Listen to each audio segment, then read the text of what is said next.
एक दिन बहस छिड़ जाती है। आखिर किसका काम ज्यादा आसान है, बहू का या सास का? माँ जी, सास को काम ही क्या है, आपके सारे काम उंगलियों पे तो हो जाते हैं। कुछ भी। हाँ, हिसाब तो उंगलियों पे ही हो जाता है ना। अरे बेटा, ऐसा सिर्फ अभी लगता है, जो मुझे करना पड़ता है ना वो तुझे करना पड़े तो समझ आएगा कि असली काम का पहाड़ कैसा होता है। ठेले बराबर वजन भी नहीं है आपके काम में, और बात पहाड़ों के वजन की कर रही हैं आप। तू ऐसा करती ही क्या है घर में बेटा, ये तो बता मुझे। मैं थोड़ी ना कुछ करती हूँ, सब जादू से हो रहा है इस घर में। अरे एक दिन मेरा काम करोगी तो समझ आएगा। Okay okay, shut up. कल से मैं घर के काम करूंगी और तू मेरी जगह हर चीज का हिसाब रखना, ठीक है? ठीक है, ये भी कर लेते हैं। ये सास बहू की डील के बारे में रश्मि के पति अमन को नहीं पता था और ना ही अमन के पिताजी सुरेश जी को। पर गेहूं के साथ साथ जैसे घुन भी पिस जाता है, ये दोनों भी पीसने वाले थे। सुबह अमन उठकर रेडी होता है ऑफिस जाने के लिए, तो पता है उसके कपड़े नहीं निकले हुए हैं। अरे रश्मि, तुमने मेरे कपड़े नहीं निकाले? अपनी माँ से पूछो ना, उन्हीं का काम है ये। अमन अपनी माँ के पास जाता है। अब मेरे कपड़े आज आप देने वाले हो क्या माँ? हाँ, देना तो मुझे ही चाहिए, पर तेरी बहू ने कपड़े धोने ही नहीं डाले, तो कोई भी धुला हुआ कपड़ा नहीं है बेटा। हैं? ऐसा क्यों? कपड़े तो धोने आप ही देते हो ना माँ? अरे बहू ने तुझे बताया नहीं, अब हम अदल बदल गए हैं, मैं अब बहू और तेरी बीवी सास। अमन परेशान हो गया। वो बिना इस्त्री के कपड़े पहनकर ऑफिस चला गया। सरस्वती जी अपने घुटने के दर्द के कारण झुककर घर साफ नहीं कर पा रही थी और ना ही खाना बनाना याद रख पाई। उधर रश्मि पहले ही दिन घर की चाबी घुमा चुकी थी और 300 रुपए का हिसाब अलग नहीं मिल रहा था। पर दोनों का ही घमंड कैलाश पर्वत से भी बड़ा था और दोनों ही खेमे एक दूसरे की बात मानने को बिल्कुल तैयार नहीं थे।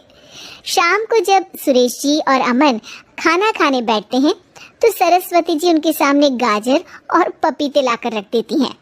अरे माँ, ये क्या है? ख्याली पुलाव के साथ सलाद। माँ जी खाना बनाना भूल गई लगता है। अरे एक एक चमन्नी का हिसाब है मेरे पास, खाना बनाना कैसे भूल जाऊंगी? ये तो मैंने पढ़ा था कि फल फ्रूट खाने से सेहत अच्छी रहती है, इसीलिए ये ले, एक फल खा ले। रात को सुरेश जी और अमन अपनी मीटिंग बिठाते हैं अकेले में। बाबूजी, इनकी लड़ाई के कारण ना हमें ठीक से खाना मिल रहा है, उल्टा घर के सारे काम रुक गए हैं। हाँ बेटा, 2 भैंसों की लड़ाई में बेचारे खेत के पौधों का भी नुकसान हो रहा है। पर पापा, क्या बताऊँ आपको, मैंने माँ को इस महीने की 2 तारीख को बिजली के बिल के पैसे दिए थे। आज बिल भरने के लिए मांगने गया तो पता चला कि रश्मि उन पैसों से गैस सिलेंडर ले आई। अच्छा, तो सिलेंडर के पैसों का क्या हुआ? अब सिलेंडर के तो कोई पैसे नहीं थे बाबूजी, हमारे घर पर गैस की पाइपलाइन लगी है ना। बेटा, इन दोनों का कुछ करना पड़ेगा, नहीं तो अपने घमंड के चक्कर में पूरा घर बर्बाद कर डालेंगे ये दोनों। अमन और सुरेश जी काफी सोच विचार के बाद एक निष्कर्ष पर पहुंचते हैं। रात ही को दोनों अपनी पत्नियों की अलमारी से नई साड़ी निकालते हैं और सुबह जब रश्मि और सरस्वती जी उठते हैं तो देखते हैं कि दोनों पति साड़ी पहनकर चढ़ाव पर सब्जियां काट रहे हैं। अरे ये सब क्या हो रहा है? क्या हो रहा है मतलब?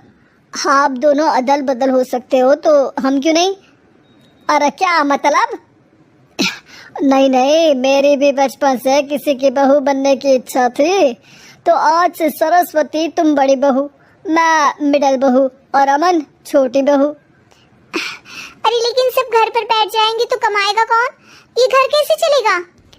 अब वो तो भैया या बाकी लोग जाने, अब हमने भी अदल बदल कर ही लिया है तो कुछ नहीं हो सकता। रश्मि और सरस्वती जी को समझ में आ जाता है कि उन दोनों की आपस की डील की वजह से इन दोनों को बहुत तकलीफ हो रही है और उनके ईगो ने दूसरों को कितनी यातनाएं दी है। अब असल में माँ जी आप सही थी, सास बनना बहुत मुश्किल है। अरे हाँ बेटा, और तू भी, मुझसे तो नहीं हो पाया सब घर के काम, वापस बदल ले क्या? हाँ हाँ बिल्कुल माँ जी, और अब आप दोनों भी बदल लीजिए। कोई आ गया तो आप दोनों को देखकर क्या सोचेगा? अच्छा है, आप दोनों के समझ में ये बात तो आई। मैं फटाक से कपड़े बदल लेता हूँ। अरे रुक जा बेटा, एक फोटो ले लेती हूँ तेरी। मेरी बेटी होती तो तेरे जैसी ही दिखती साड़ी में। और मेरा फोटो नहीं लोगी?